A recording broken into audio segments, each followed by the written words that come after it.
Hello everyone. I'm going to talk about my final poster presentation about Canada and the international trade practices of the country, and then some information about the trade issues and conclusion and their final recommendation. First, I will start with the economic profile. Canada has a 37.1 million, and their GDP is $1.7 trillion. GDP growth rate in this quarter is 0.3%, and before the COVID-19, the growth rate was 2% as a general.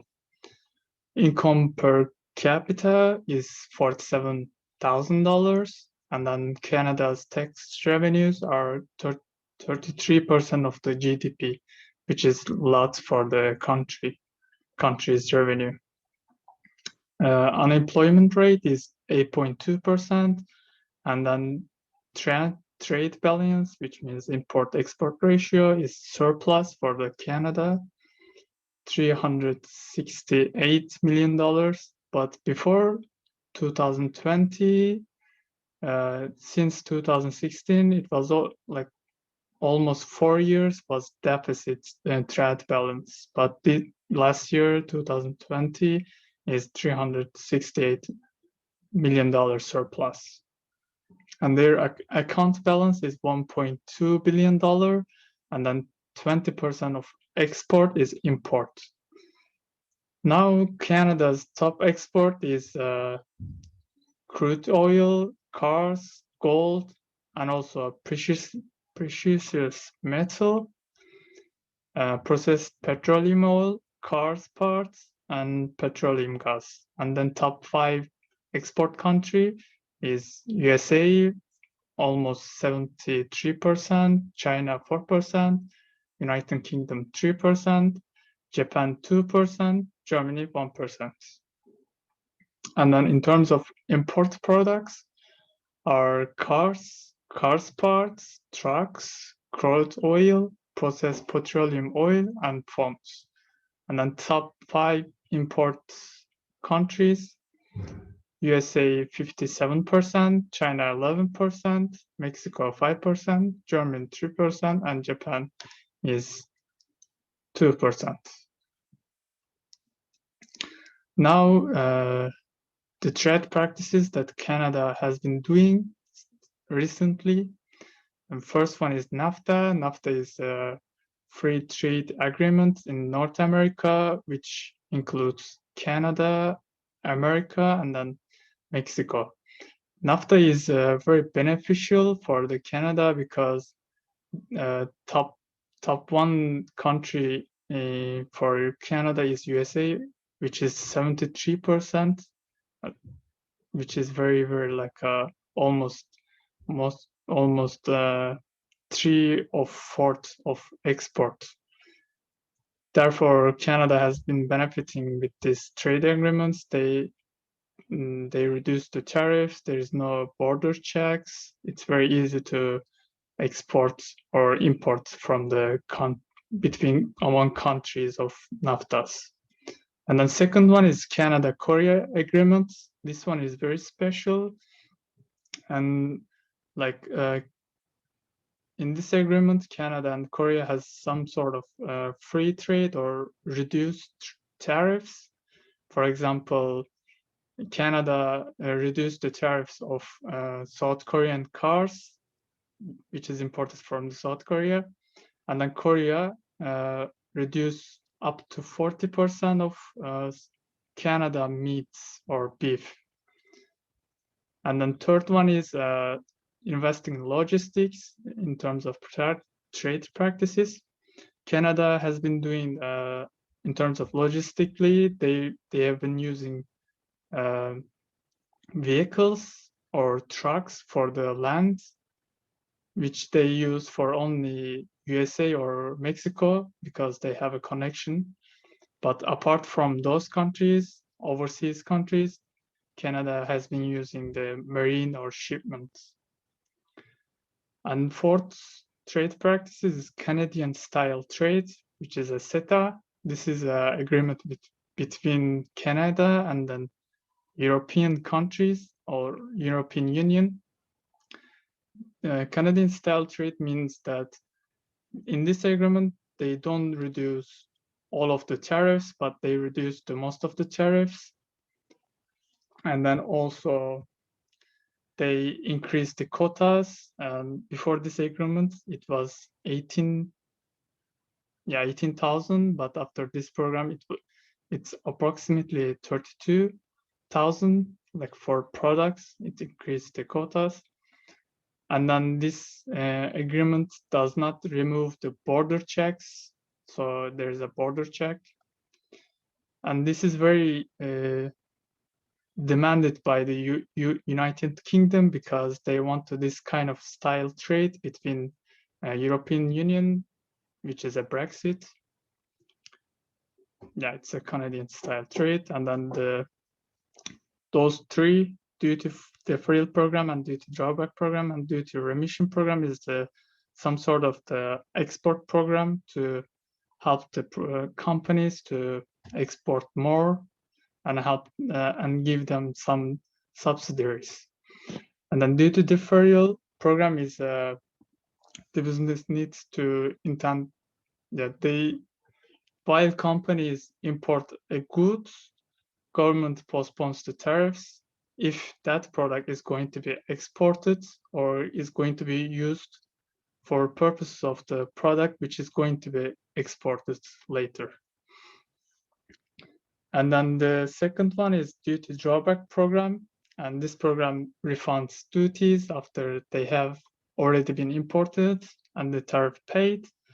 Similar to the deferral program, it applies to the imported goods if they are exported in the same condition or used to manufacture goods that are later exported. So it's kind of similar, but the way that it works, it's a little bit different. The last one is duty remission program. And this program is also provide business with tariff relief, and either before or after the goods are brought into the country. Companies most often qualify when the goods cannot be sourced domestically. So this is kind of like if that material is not produced in domestically, then they can import, and then government can reduce tariffs or the taxes of that product, but it has to be exported also as well. And now the Canada's trade issues that has been happening recently. The first one is the limited trade agreement. Because of the top 5 exported countries or the imported countries, you will see that USA is the most exported or imported countries. Therefore, Canada doesn't have a wide variety of the trade agreement between countries. It's mostly focused on the development countries instead of emerging markets. And second one is oil prices affects Canada's economy significantly. Canada exports oil or petroleum.